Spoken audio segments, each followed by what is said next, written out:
So I'd like to talk about when spiritual identity falls away.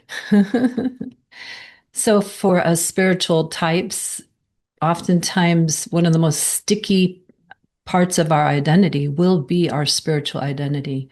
And we're pretty much blind to it until we're not. And there's so many little hooks, little pieces to this. So yeah, just prepared to be a little uncomfortable. No, just joking. Why would one maybe be uncomfortable? Well, because we have so many listed things that we think we're going to get, so many beliefs that innocently, naively, that we take on, and maybe also as a coping strategy to life being so difficult, definitely as a coping strategy also. And some of the things that we have taken in is that we're going to be good, act act equanimous, always in balance, and that our personality is going to get all evened out, and that we're just always going to be kind and compassionate and never angry, and the personal self goes away so much it goes poof that all that's left is a saint. That we're going to be like that. We're going to be a saint, and we'll be admired. We're going to be admired. We're going to be seen, really deeply seen for who we the shining being that we're imagining we're going to turn into. This beautiful star, the sun, a Buddha, a Christ, a Mary. And these things, they just get in the way. They just, in the end, they have to be chucked out, right? Because what's going to end up happening is that you're going to be yourself. You're going to be yourself.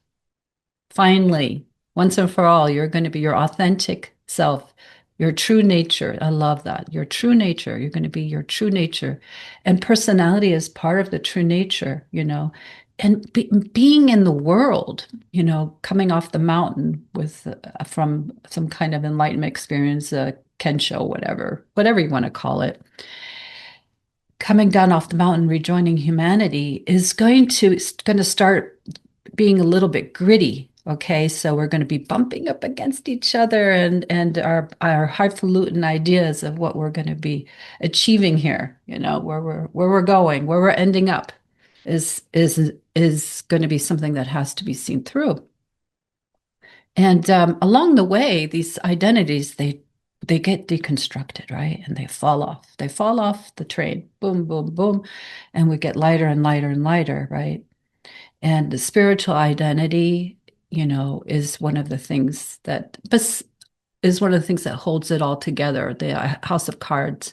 Another type of house of card, the last card will definitely be, a certain type of um, deep pain, suffering, some kind of trauma that arose out of separation very, very young.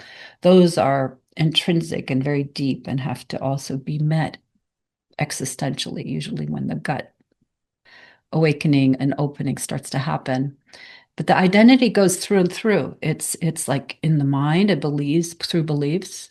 Identity can be through the conditional heart, not the unconditional, like just like with mind, there's big mind, there's little mind, and then there's unconditional heart, and then there's the conditional heart. And the conditional heart beliefs might be I have to be loving no matter what, and even judge oneself for having opinions or hurt feelings or whatever. So there's all these places that get liberated, in the gut. Existentially, identity might be that we think we're going to be saved and protected through the belief of being a spiritual person, when in fact, we don't get protected. We're no different from anyone else. We're not of higher value, and we're not of higher value than ourselves prior to realization. So we're not any more of value to life. We're always of value. We're equally of value. It just plays out the way it plays out. So, this This idea that we're just going to always have this vacant stare and we're just going to, always be loving and kind and have a Buddha nature, whatever the ideas we have of where we're going, it has to be dropped. And it will drop over time, especially when we see that, guess what? Freedom is so much better than beliefs. I'd rather be free to be myself, which isn't necessarily a separate self at all. Rather be free to be an expression of this self than be locked in place and boxed in with ideas of how this is supposed to be. And so when we come to that place, when it comes to that place, that it's like it drops identity, spiritual identity, and it says, no, this is it, how I am. It's exactly how I am.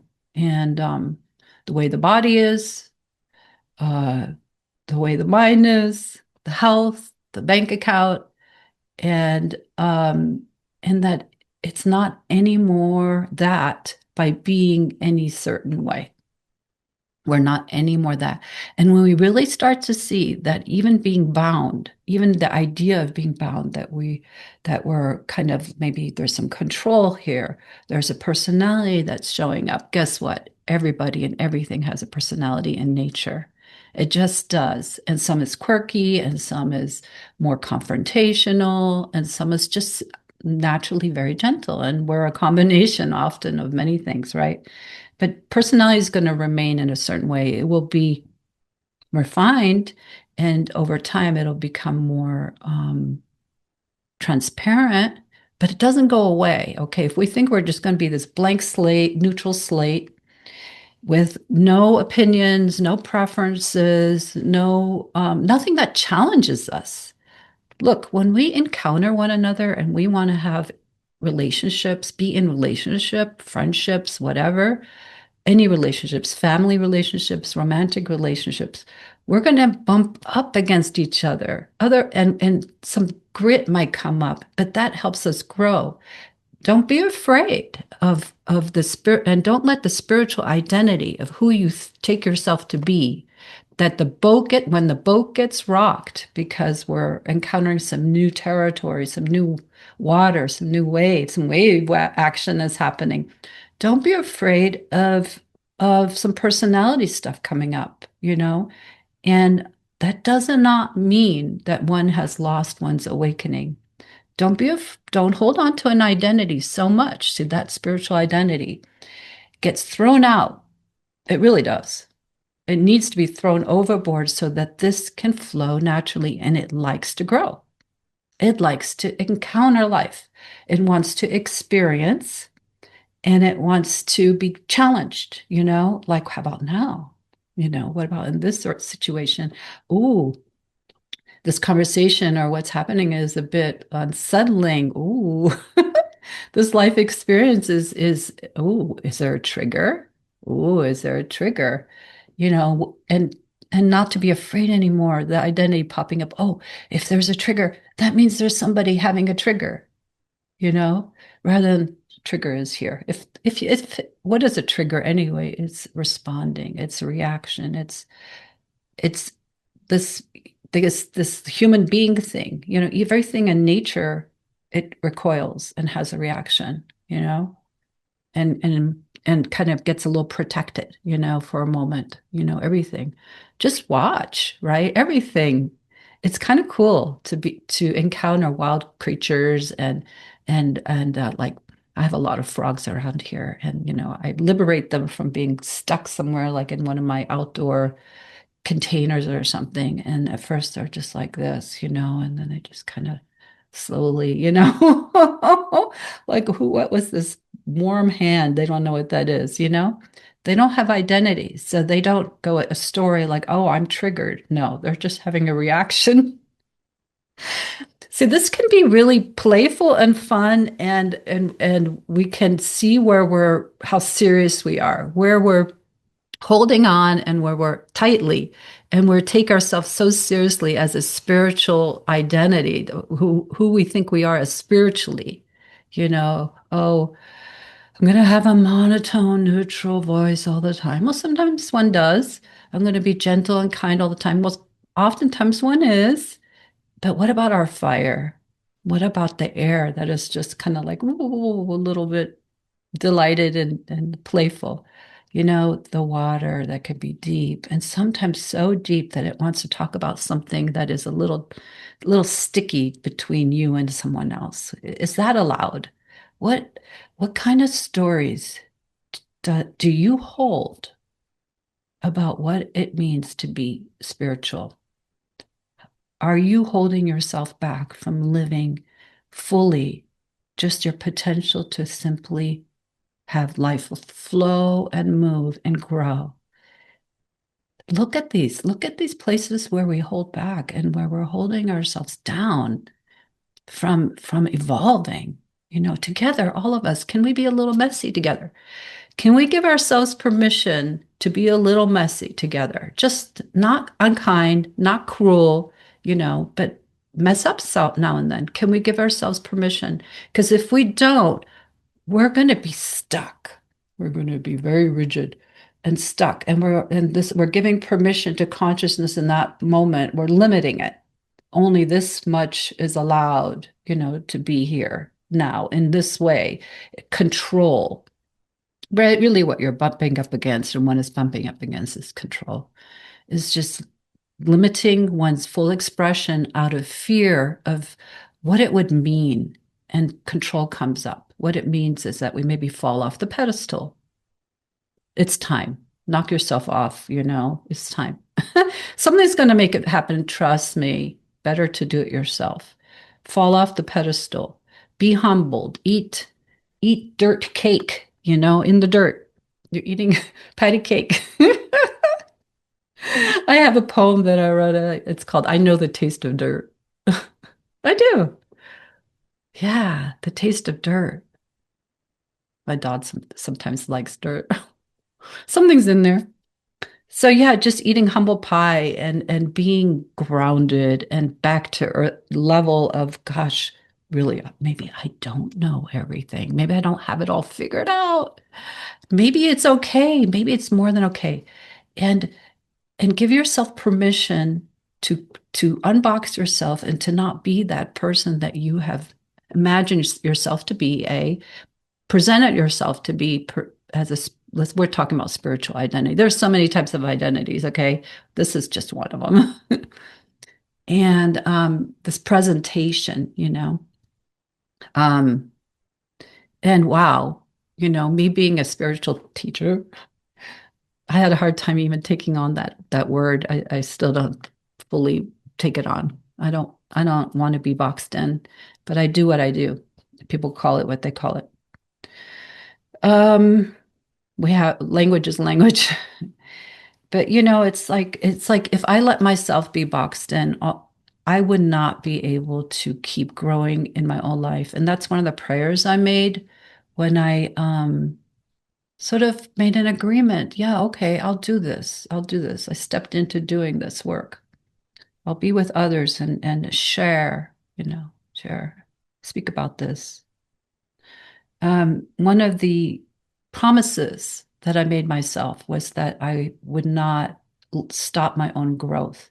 And yeah, has it been a little bit sticky and messy at times with certain people? Sure. Sometimes, you know, some people will say, literally, they'll say, you're not like any other. I mean, not trying to be special. Trust me. Don't be special. That's the point. Don't be special. Because then you can't be yourself. Don't be special. You're not like other teachers in that you're just so ordinary. I'm like, yeah, I want to keep it this way. Now, of course, there are some things we keep to ourselves, and we're just, you know, we're meant to have a private life to it and all that. And, you know, it's not like we're just going to be spilling over and just sharing and being messy all the time. Not at all. See, there has to be a balance, and the balance comes from realizing our true nature. What we are in truth is free. Now, how can it be expressed, right? And sometimes some of that expression does need refinement, no doubt, no doubt. And sometimes, like I said, we mess up and we can come back and clean it up.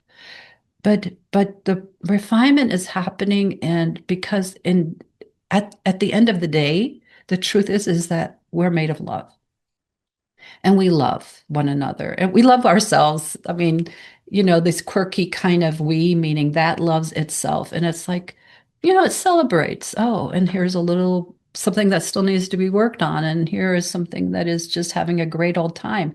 There's love here for this evolving um Leela, the play of our own evolution. And then there's this love that surfaces for the messiness of life in a way. Not that we don't have our preferences and wish that certain things were different and there was less suffering and all that, but there's a love here, right? And so while we're experimenting being ourselves out here within life and learning and growing and falling, like I said, in the dirt, picking ourselves up, most of the time it's being love is flowing more and more unimpededly. That's what it wants to do. And the love, it's not just doesn't look just one way. It's not just rose. I love roses and the smell of rose. Here's some roses from the garden. It's not just rose. It's also, okay, here I go, manure, horse manure. Not such a bad smell. But it's like, it's everything. This that we are, the divine, whatever creation, life is everything, obviously. And everything is that. And so that means that we, as that, are everything. Okay. So spiritual identity limits the everything, it limits.